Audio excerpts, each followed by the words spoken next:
If you like mysterious dramas with a brooding cast, you may want to check out the new Spanish Netflix series Muted. It's twisted and dark, and it has quite the ending. But is it worth the time investment?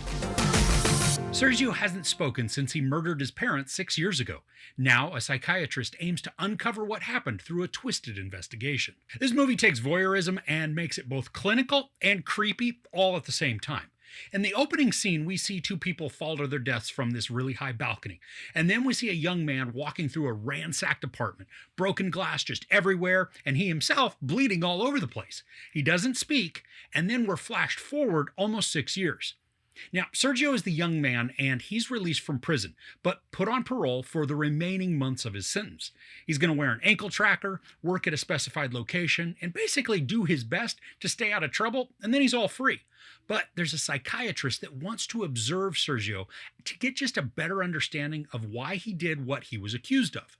So her team then sets up cameras just in every room of his house to monitor him, and then they also use exterior cameras all throughout the city to observe him. Now, some of the mystery for this 6-episode series comes because we're not shown what actually went down in the apartment that led to Sergio's parents' death.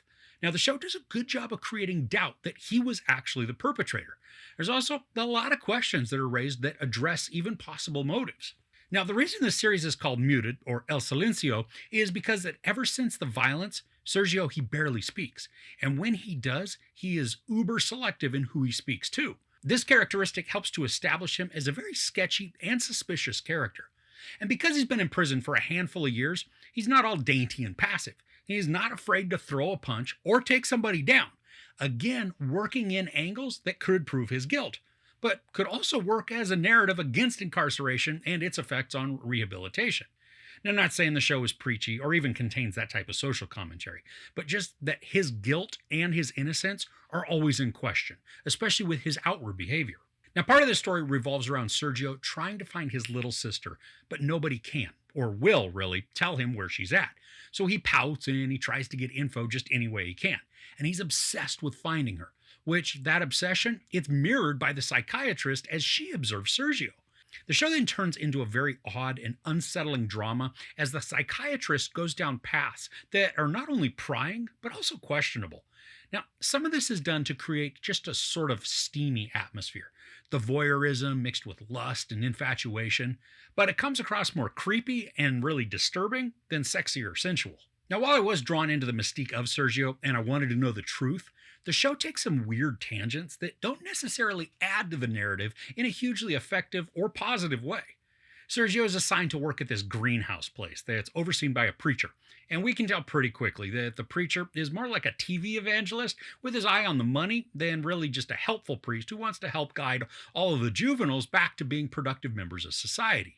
Now, the preacher, he's certainly a creep and he's off-putting, and the story felt like it was trying to say more than it actually did when it came to examining the behaviors and the actions. I mean, it's clear that the series isn't trying to lift up the preacher and make him a hero, but when awful things are hinted at or maybe even shown, they just kind of fizzle there. They're never taken to the next steps where they can become meaningful in big ways for the story. Now, if the goal is to show how Sergio continues to encounter difficulties, even outside of prison, there are many ways to do that. And the show does exploit that. I mean, I guess the best reason for the inclusion of the preacher is to paint one more adult in Sergio's life that seems to be using him rather than helping him. But even so, it's kind of a flimsy argument. There's also a storyline that involves a police investigator and a politician. And for quite a while, it feels like their storyline is really leading someplace important and impactful. But when all is said and done with the show, their inclusion, it was simply pointless. All the cloak and dagger and whispers shared, it didn't amount to anything. It's just such wasted potential. There is a lot of intrigue, and the drama, it did pull me in, especially through the consistent use of surveillance cameras. I mean, it makes us impotent to react, just like it does with the observers in the show. We can only watch as events play out. I mean, it's frustrating, but that's also in a good way. And I mentioned that the series is only 6 episodes, each of them only about 45-ish minutes, so it's not long. But really, when everything is boiled down, this is much longer than it needed to be. There is a considerable amount of time spent just watching Sergio, and then watching the psychiatrist stare at him through the screen. So I think a lot of this could also be trimmed just to tell the story more efficiently. Now, another positive along with the mystery is the way it's filmed. There's a cold and detached feeling to so much of what we see. Not only through the cameras, but a lot of the color palette is duller or cooler, just creating this lack of warmth and connection.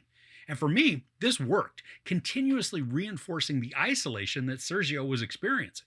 Now, I love that the show kept me guessing pretty much until the end.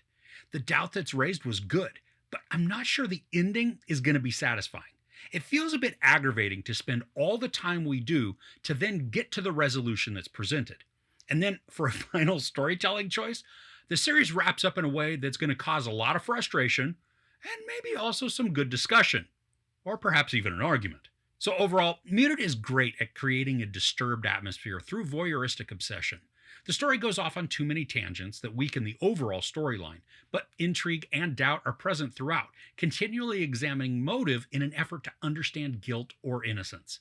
The show is ultimately too long and it feels confused in its narrative direction, but manages to throw a final curveball at the audience in the final moments, creating another perplexing mystery. There's sex, nudity, a lot of profanity, and a bunch of violence. I give Muted 3 out of 5 couches. So if there have been any good dramas or mysteries that you've seen recently, let me know in the comments below. If you enjoyed this review, please give it a like. Also, don't forget to share and subscribe. I'm Chris. This is Movies and Munchies. Thanks for couching with me.